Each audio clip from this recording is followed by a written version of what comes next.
आप सभी को नमस्कार। आज मैं आप सभी के समक्ष रामायण का एक किस्सा लेकर आई हूँ कि गरुड़ राज को भी राम कथा सुनने का सौभाग्य मिला था।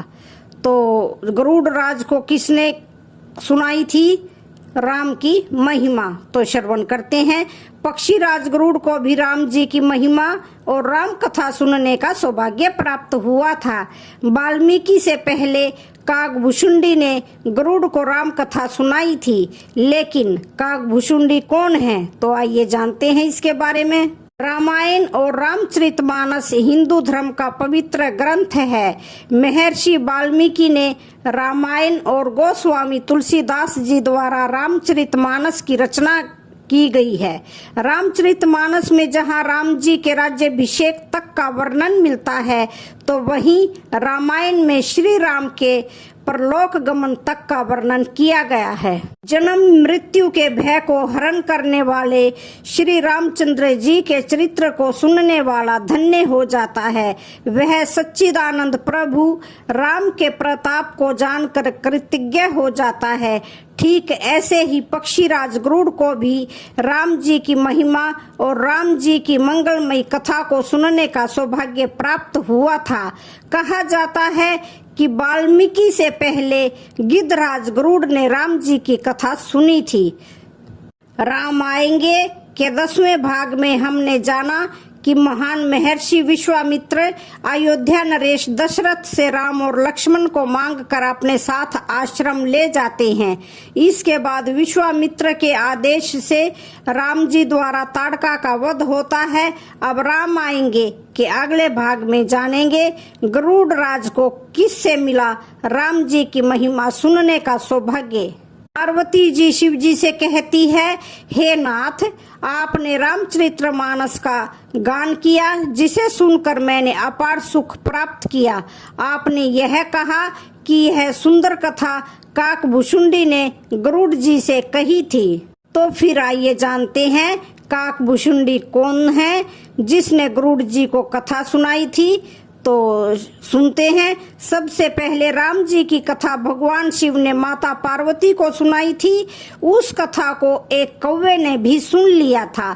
इसी कौवे का पुनर्जन्म काकभुशुंडी के रूप में हुआ। लोमश ऋषि के श्राप के कारण काकभुशुंडी कौवा बने थे और अपना संपूर्ण जीवन कौवे के रूप में बिताया। श्राप से मुक्त होने के लिए लोमश ऋषि ने उसे राम मंत्र और इच्छा मृत्यु का वरदान भी दिया था। काकभुशुंडी को पूर्व जन्म में भगवान शिव के मुख से सुनी राम कथा याद थी। शिव जी के मुख से निकली राम की इस पवित्र कथा को अध्यात्म रामायण के नाम से जाना जाता है। पार्वती जी भगवान शिव से कहती हैं, गरुड़ जी तो महान ज्ञानी, सद्गुणों की राशि, श्री हरि के सेवक और उनके अत्यंत निकट रहने वाले हैं। उन्होंने मुनियों के समूह को छोड़कर कौवे से जाकर राम कथा किस कारण सुनी। रावण के पुत्र मेघनाथ और राम के बीच युद्ध हो रहा था। युद्ध के दौरान मेघनाथ ने राम को नागपाश में बांध दिया था। उस समय देवर्षि नारद के कहने पर पक्षीराज गरुड़ ने नागपाश के समस्त नागों को खाकर राम जी को नागपाश के बंधन से मुक्त किया। राम जी को इस तरह से नागपाश में बंधा होने के कारण गरुड़ जी को राम जी के भगवान होने पर संदेह हो गया। तब गरुड़ जी का संदेह दूर करने के लिए देवर्षि नारद ने गरुड़ को ब्रह्मा जी के पास, ब्रह्मा जी ने शिव जी के पास और शिव जी ने काकभुशुंडी के पास भेजा। शिव जी गरुड़ से बोले, बिना प्रेम के सिर्फ योग, तप, ज्ञान और वैराग्य आदि के रघुपति नहीं मिलते हैं। इसलिए तुम उत्तर दिशा में एक सुंदर नील पर्वत है, वहाँ परम सुशील काकभुशुंडी रहते हैं। वो राम भक्ति के मार्ग में परम प्रवीण हैं, ज्ञानी हैं, गुणों के धाम हैं और बहुकालीन हैं। वो हमेशा रामचंद्र की कथा करते हैं, जिसे भांति भांति के श्रेष्ठ पक्षी आदर से सुनते हैं। वहां जाकर हरि के गुण समूहों को सुनो। उसके सुनने से मोह से उत्पन्न तुम्हारा दुख दूर होगा। मैंने उसे जब सब समझा कर कहा, तब वो मेरे चरणों में सिर नवाकर हर्षित होकर चला गया।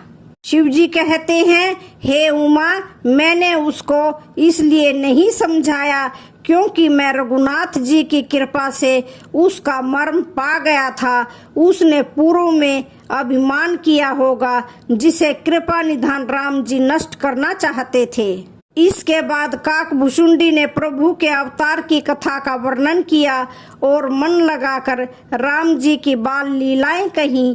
इस तरह से गरुड़राज ने काकभुशुंडी के मुख से राम जी के चरित्र की पवित्र कथा सुनी और उनका संदेह दूर हुआ।